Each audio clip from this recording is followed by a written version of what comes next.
Setidaknya pemirsa sebanyak 1 juta pegawai negeri sipil terancam di PHK oleh Kementerian Pendayagunaan Aparatur Negara dan Reformasi Birokrasi. Namun parlemen meminta agar Menteri Yudi Krisnandi tidak gegabah untuk memecat 1 juta PNS. Alasan pemangkasan menurut Kemenpan RB dikarenakan jumlah pegawai berbanding terbalik dengan jumlah penduduk dengan rasio 1:7 orang. Jumlah pegawai negeri sipil yang saat ini mencapai 4,5 juta orang dinilai terlalu besar. Belum lagi banyak di antara PNS itu tidak kompeten, tidak disiplin, dan malas. Tahun ini dimulai dengan audit investigasi dan pemetaan. PNS yang tidak masuk kerja selama 31 hari akan diturunkan dari jabatannya. Tidak masuk kerja di atas 36 hari dicopot dari jabatannya, dan tidak masuk kerja di atas 41 hari dipecat dengan tidak hormat.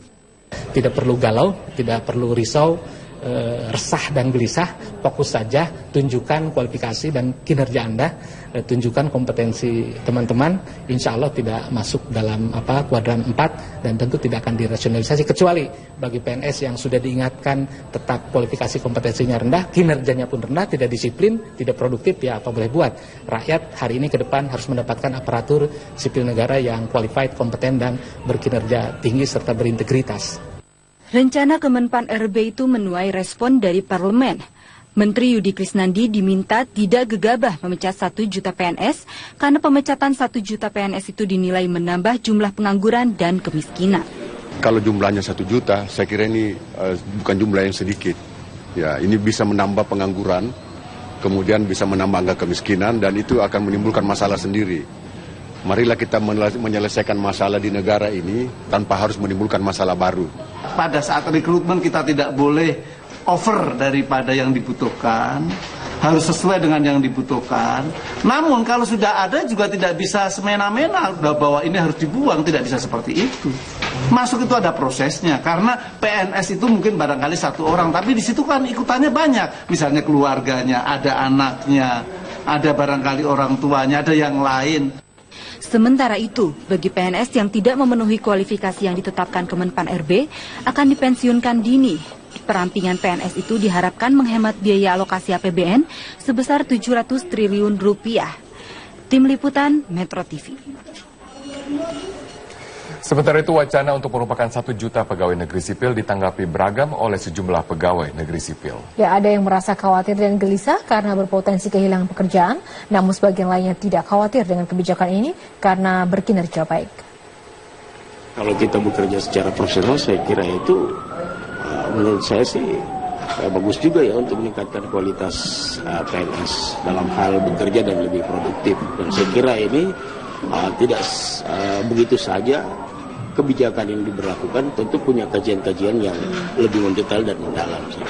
Bahwa dengan adanya wacana pemerintah pusat untuk mengurangi atau merasionalisasi PNS sampai 1 juta, saya pikir memang perlu dikaji lebih mendalam. Kalau saya sih sebagai seorang PNS, merasa bahwa apapun kebijakan-kebijakan yang dilakukan oleh pemerintah pusat terkait dengan rasionalisasi PNS, itu tidak terpengaruh bagi PNS yang punya skill yang baik.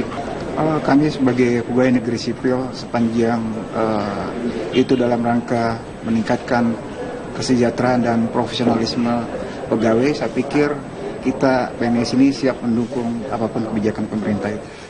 Ya pemirsa, selanjutnya kebijakan Gubernur DKI Jakarta Basuki Cahayapurnama yang meminta pengembang membangun fasilitas pengendalian banjir dan juga fasilitas umum ini ternyata terbentur masalah hukum. Bukannya mendapatkan pujian, kebijakan Ahok untuk membangun Jakarta ini malah diusut KPK. Berikut informasi selengkapnya. Kontroversi muncul saat Ahok mengambil kebijakan diskresi ketika aturan mengenai kewajiban pengembang yang tertuang dalam Raperda Zonasi dan Tata Ruang Pantura Jakarta belum diketuk palu oleh DPRD dan akhirnya batal dibahas. Ahok mengambil keputusan atau diskresi sesuai Undang-Undang Nomor 30 Tahun 2014 tentang Administrasi Pemerintahan. Diskresi adalah langkah yang diambil pejabat publik untuk mengatasi persoalan konkret yang dihadapi dalam penyelenggaraan pemerintahan dalam hal peraturan perundang-undangan tidak mengatur. Tidak lengkap atau tidak jelas atau adanya stagnasi pemerintahan. Penggunaannya harus oleh pejabat yang berwenang dan sesuai dengan tujuannya. Menurut argumen Ahok, pertimbangan diskresi mengenai kontribusi tambahan diambil karena Pemprov DKI Jakarta tidak mau dibebani oleh pengembang yang selama ini banyak lalai mengerjakan kewajiban setelah proyeknya mendapatkan izin dan bahkan selesai dibangun. Tujuan kontribusi tambahan itu pada kenyataannya menguntungkan pemerintah daerah. Para pejabat pengemban amanat rakyat wajib kreatif dan inovatif dalam mempercepat pembangunan guna tercapainya kesejahteraan rakyat. Keputusan diskresi penting guna mempercepat pembangunan sekaligus menyejahterakan rakyat. Namun yang perlu digarisbawahi adalah para pejabat harus berani bertanggung jawab menjalankan amanat rakyat yang memilihnya. Tim Liputan, Berita 1, Jakarta. Pemirsa, Gubernur DKI Jakarta Basuki Cahayapurnama memenuhi janjinya menghadiri teman Ahok Fair yang diselenggarakan relawan pendukungnya. Di depan para pendukungnya, Ahok menangkis semua tuduhan kasus korupsi yang menyerang dirinya.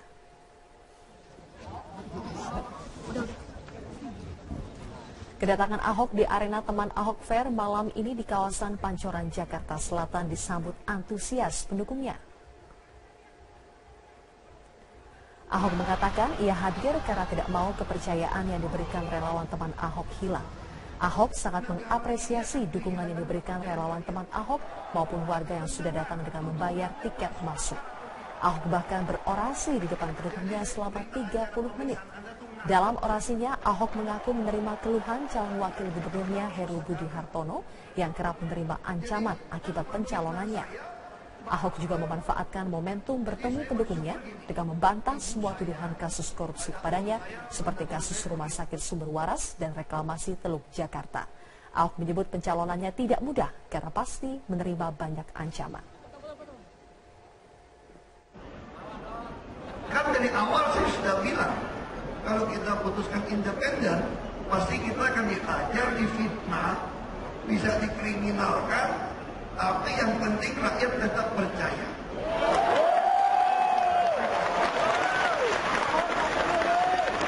Ketika kasus Sumber Waras dinaikkan, semua orang berharap orang tidak percaya lagi kepada saya. Saya katakan bawa saja ke pengadilan, biar orang melihat buktinya apa. Orang kita tidak terima duit kok, dari mana dasarnya? Udah jelas, nentuin sertifikat juga bukan saya. Nentuin PBB juga bukan saya. Loh, kenapa saya salah gitu loh. Teman Ahok Fair, kita sudah terhubung dengan reporter Tria Nisha langsung dari Hall B Gudang Sarinah Ecosystem. Nisha, bagaimana antusiasme pengunjung dalam acara Teman Ahok Fair ini?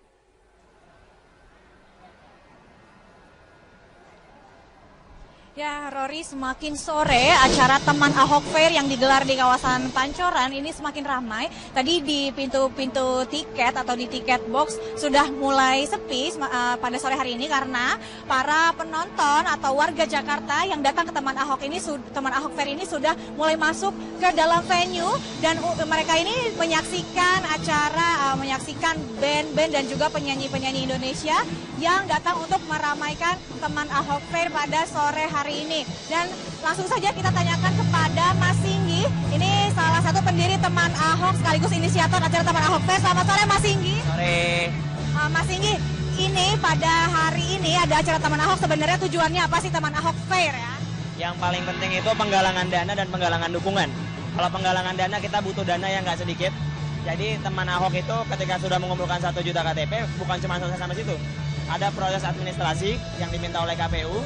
Jadi kita harus memenuhi itu dengan anggaran yang cukup besar sekali. Makanya kita bikin crowdfunding untuk mengumpulkan dana tersebut. Dan yang pasti kalau untuk penggalangan dukungan, kan sudah 900.000 hari ini.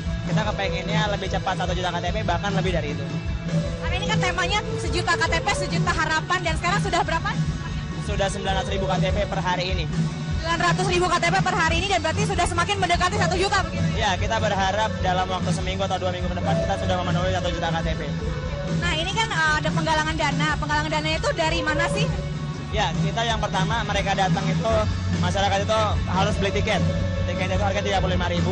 Terus kalau ini sponsorship dan booth itu harus bayar mereka. Oh jadi bayar tiket tadi 35.000 untuk untuk masuk ke sini dan itu yang dijadikan dana untuk disumbangkan. Iya betul, itu yang menjadi dana kita untuk proses administrasi nanti. Lalu kemudian setelah ini nih nanti sudah sampai misalnya sampai 1 juta begitu, amin. Lalu kemudian apa yang akan dilakukan teman Ahok? Yang pertama menyelesaikan proses administrasi, yang kedua adalah pendaftaran. Setelah itu baru kita kalau kita tunjuk menjadi tim kampanye, teman Ahok siap. Jadi kita sudah siap sekali untuk jadi tim kampanye. Ngomong-ngomong terkait dengan digelarnya acara ini teman Ahok Fair, ada nggak sih obrolan dengan Pak Ahok atau Pak Basuki Cahayapurnama? Kalau obrolan kita sudah mengirim undangan langsung ke beliau. Kita minta beliau untuk hadir dan beliau akan hadir. Tapi jadwalnya beliau yang tentukan, tapi mudah-mudahan beliau akan hadir ke sini. Jadi beliau sempat mengatakan akan hadir gitu ya? Akan hadir dan dipastikan hadir. Dipastikan hadir hari ini? Saya belum bisa kasih kabar karena itu kabar dari Pak Ahok langsung. Jadi kami menunggu aja semuanya. Terima kasih banyak Mas Singgi, selamat sore, selamat kembali menyaksikan ini ya acaranya karena masih banyak sekali ya pemirsa, masih banyak sekali artis atau penyanyi ataupun band yang akan tampil di Teman Ahok Fair ini. Seperti tadi ada Project Pop, kemudian ada J-Flow dan nanti juga akan ada Iis Dahlia, ada Sore, ada Mocha dan juga Float dan masih banyak lagi. Memang Teman Ahok Fair ini digelar untuk menggalang dana dan juga dukungan bagi para warga Jakarta, baik itu pendukung Ahok ataupun yang belum mendukung Ahok, dan ini untuk meyakinkan para warga Jakarta yang belum mendukung Ahok supaya mengetahui bagaimana visi misi Ahok dan apakah menilai sendiri, mereka bisa menilai sendiri nantinya apakah Ahok atau Basuki Cahayapurnama ini mampu atau pantas untuk kembali atau tidak menjadi Gubernur DKI Jakarta pada Pilgub DKI 2017 mendatang. Dan saya akan kembali menyaksikan Teman Ahok Fair. Untuk sementara demikian, Rory kembali ke Anda di studio. Terima kasih Trianisha laporannya dari Gudang Sarinah Ekosistem di Jakarta. Terima kasih Anda masih menyimak News on the Spot pemirsa. Untuk mendukung Gubernur DKI Jakarta Basuki Cahayapurnama maju dalam pemilihan Gubernur DKI mendatang, Teman Ahok menggelar Teman Ahok Fair di Gudang Sarinah Ekosistem Perdatam, Jakarta Selatan. Selain mencari dana, acara ini juga bertujuan untuk mengumpulkan KTP warga Jakarta untuk mendukung Ahok. Dan untuk mengetahui kemeriahan Teman Ahok Fair ini, kita langsung bergabung dengan Priscilla Dahuan dan Ria Nurianingsi. Iya, bagaimana kemeriahan Teman Ahok Fair kali ini? Ya, Carlos, benar sekali di hari pertama Teman Ahok Fair, di mana di sini para pendukung Ahok membuat acara untuk kemudian mendukung Ahok untuk maju sebagai DKI 1 pada Pilgub 2017. Kemeriahan sudah sangat terasa sejak pukul 11 siang tadi, di mana dari mulai depan pintu masuk itu sudah terlihat banyaknya pengunjung yang mulai memenuhi area Gudang Sarinah di Pancoran, Jakarta Selatan ini. Dan memang di sini pun juga sudah mulai terasa keramaiannya. Mengapa? Karena sudah banyak beberapa bintang tamu yang juga memeriahkan acara ini sejak pukul 11.30 siang tadi. Dan di belakang saya juga bisa terlihat bahwa memang sudah mulai banyak para pengunjung yang datang ke sini untuk menikmati berbagai suguhan acara musik, serta juga mungkin beberapa pengunjung yang tadinya belum memberikan dukungan kepada Ahok pun bisa langsung ke sini dan bisa memberikan dukungannya melalui pendaftaran KTP-nya untuk segera didaftarkan menjadi pendukung Ahok untuk maju sebagai Pilgub 2017. Dan hingga malam hari nanti pun diperkirakan jumlah pengunjung akan semakin meningkat, Carlos, mengingat karena masih banyak sekali beberapa bintang tamu begitu yang juga nantinya akan memeriahkan acara ini, Carlos. Iya Cila, lalu ada produk apa saja yang ditawarkan di fair kali ini? Ya, Carlos, di hari pertama ini ada sekitar 80 stand atau bazar yang memeriahkan Teman Ahok Fair di hari pertama ini. Dan dari tadi kami melihat ada beberapa produk, misalnya tentu saja penjualan merchandise mengenai Teman Ahok, dari mulai kaos dan juga aksesoris lainnya yang juga dapat dibeli dengan harga yang cukup murah di sini. Selain itu juga karena Teman Ahok Fair ini bekerja sama dengan sponsor, sehingga pun banyak sekali produk-produk dari sponsor dan juga produk-produk bahkan produk-produk rumah tangga dan juga properti juga tersedia di sini. Serta juga pengunjung tidak perlu khawatir mengenai makanan dan minuman, karena di sini juga tersedia banyak sekali stand-stand makanan dan minuman yang tentunya juga dapat dibeli dengan harga murah. Dan pengunjung pun juga tidak perlu khawatir karena selain mendapatkan makanan dan minuman dengan harga yang cukup murah, di sini pun pengunjung dapat membeli pernak-pernik khas teman Ahok dan juga pernak-pernik lain seperti ada aksesoris seperti sepatu, pakaian, dan juga aksesoris yang masih banyak lagi yang bisa ditemukan di sini hingga malam hari nanti dan tentunya hingga esok hari, Carlos. Iya Cila, kita ingin tahu jika kemudian teman Ahok Fair ini adalah bentuk dukungan untuk Ahok maju dalam pilkada mendatang, seperti apa perkembangan pengumpulan KTP? Apakah dalam teman Ahok Fair ini juga dilakukan penggalangan KTP? Ya, Carlos, untuk itu kita akan langsung mewawancarai juru bicara dari teman Ahok ini, Singgi Media. Halo, selamat siang Mas Singgi. Siang. Ceritanya nggak sih sebenarnya teman Ahok ini itu tujuannya apa sih selain untuk menggalang dukungan begitu ya? Apakah di sini juga tersedia stand untuk kemudian para pengunjung bisa langsung mendaftarkan KTP-nya untuk mendukung Ahok? Ya, yang pertama teman Ahok ini kita jadwalkan untuk penggalangan dana dan dukungan. Jadi penggalangan dana ini ketika teman-teman sudah ngumpulin KTP, bukan cuma sebatas pengumpulan KTP, kita butuh dana untuk menggandakan administrasi yang diminta oleh KPU. Artinya kita butuh anggaran yang nggak sedikit, makanya kita bikin acara ini. Jadi semuanya itu datang ke sini beli tiket, sponsorship dan booth yang semua di sini itu bayar. Dan kita juga memberikan waktu siapapun orang yang misalnya belum ngisi KTP, mereka bisa ngisi KTP langsung di booth kami. Jadi mempercepat pengumpulan 1 juta KTP, kita berharapnya seperti itu. Kalau begitu hingga hari ini nih, sudah berapa KTP sih yang dikumpulkan teman Ahok?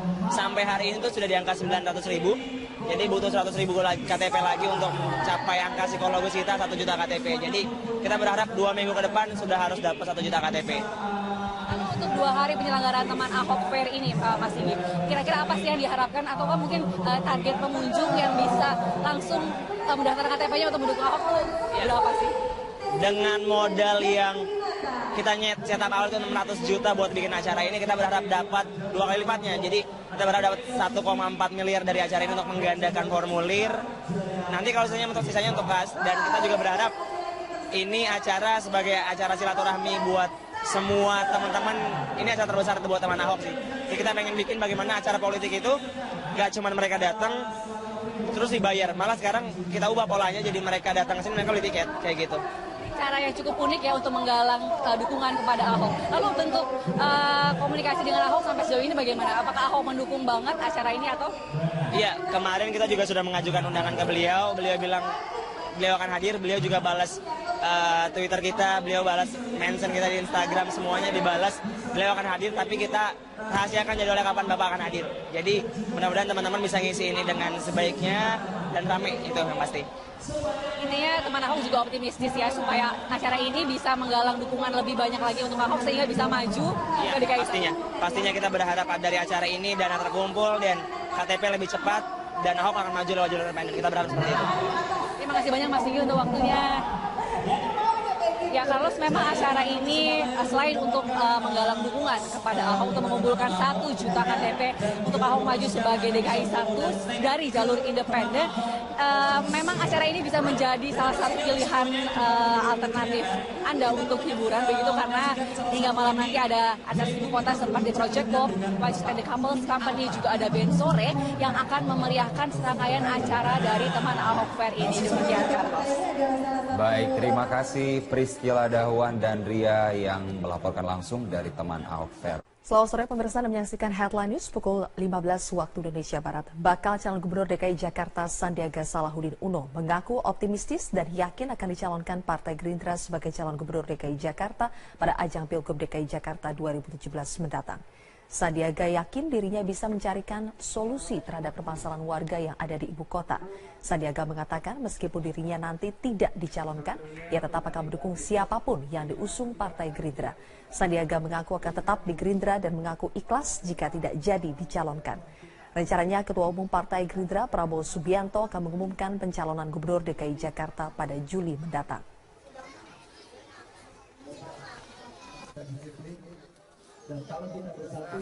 Kegiatan-kegiatan di lapangan ini membuat optimisme saya semakin membuncah. Saya melihat bahwa warga antusias sekali, warga memberikan dukungan yang real, menceritakan tentunya masalah-masalah yang dia hadapi, tapi juga harapan-harapannya.